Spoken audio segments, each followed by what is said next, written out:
Isang senior citizen po muli ang ating tutulungan ngayong araw. Ihatid dyan ni kasamang Angelic Lasso.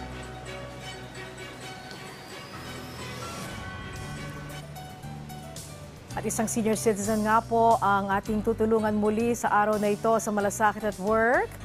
Ang mga kinakailangan po kasi niyang gamot, hindi na kayang tustusan pa ng kanyang pamilya.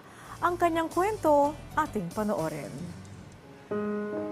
Setyembre nung nakaraang taon nang ma-confine sa Quezon City General Hospital ang 73 taong gulang na si Lola Loretta Burgos. Ayon sa kanyang anak na si Aurora Icalabis, dinala nila sa ospital ang kanilang ina dahil sa pagsusuka ng buo-buong dugo.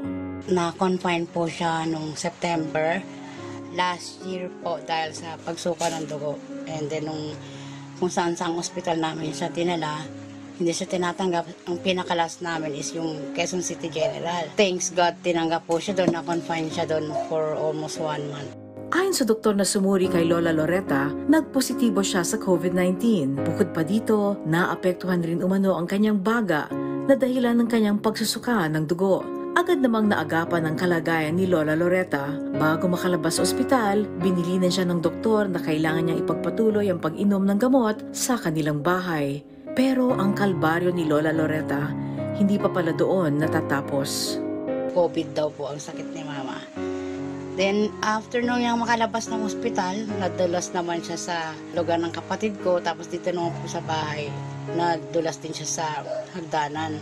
Ininda niya po yung meron siyang fracture sa kanang parte ng hita niya. At yung likod niya po, bumabalugtod po na konting uga lang, talaga pong kumikirot. Ayon sa doktor, kailangan na siyang lagyan ng stainless sa kanyang hita, subalit hindi na umano pumayag ang kanilang ina na paoperahan ang kanyang hita. Kaya naman binigyan na lang sila ng doktor ng mga gamot na kailangan nilang inumin. Sa ngayon ay hirap na si Lola Loretta sa kanyang kondisyon. Hindi na rin siya nakakatayo ng maayos. Iniinda na rin ni Lola Loretta ang patuloy na pananakit ng kanyang balakang. Ang malaki nilang problema sa ngayon ay hirap na silang suportahan ang mga gamot ni Lola Loretta. Sapat lamang umano kasi sa kanilang pang-araw-araw na pangangailangan ang kinikita ng kanyang mister bilang isang jeepney driver. Dagdag pa niya sa kanilang iniisip ay ang pangangailangan medical din ng kanilang anak na mayroon ding sakit. Sana po tulungan si Mama kasi wala na po ako, hindi ko na kayang suportahan dahil may anak din ako may sakit. Nawalan din po ako ng trabaho. Sir, sana tulungan niyo kami. Maraming salamat po sa Malasakit. Ingat po kayo and God bless po. At para po tugunan ang kahilingan na yan ng pamilya ni Lola Loretta, makakausap na po natin ngayon si Congressman Rodolfo Ordanes ng Senior Citizens Party List. Magandang hapon po sa inyo, Congressman Ordanes. Good afternoon po, good afternoon. Yes po, Congressman. Ano ho kaya ang maaaring maitulong natin kay Lola Loretta? Ay, tutulungan po ng ating opisina po. Tatawagan ko sila sa aking office staff para po makipag-coordinate. Tutulungan po natin si Lola Loretta. Okay. And Congressman, ano po ang nais niyo pong iparating mismo sabihin kay Lola Loretta? Yun po, huwag sila mag-alala. Tutulungan natin si Lola Loretta sa kanyang karamdaman.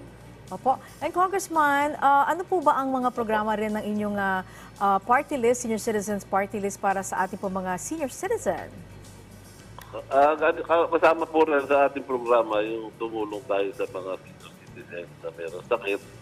Kung meron pong na-hospital, magbibigay rin po tayo ng assistance po, yung mga na-hospital. Ayan, okay. Saka meron po tayo mga livelihood para sa ating mga seniors. Yun po yung ating mga programa. Alright, sige po. Thank you as always, Congressman Rodolfo Ordanes. At magandang hapon po sa inyo. Yan po ang ating nakausap si Congressman Rodolfo Ordanes ng Senior Citizens Party List sa kanyang mabilis na pagtugon sa problema po ni Nanay Loretta.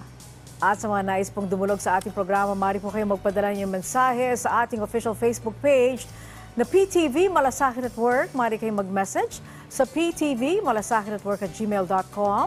Huwag niyo rin pong kalimutang i-like, i-follow at i-share ang aming page Muli ang tunay na malasakit ay laging at work.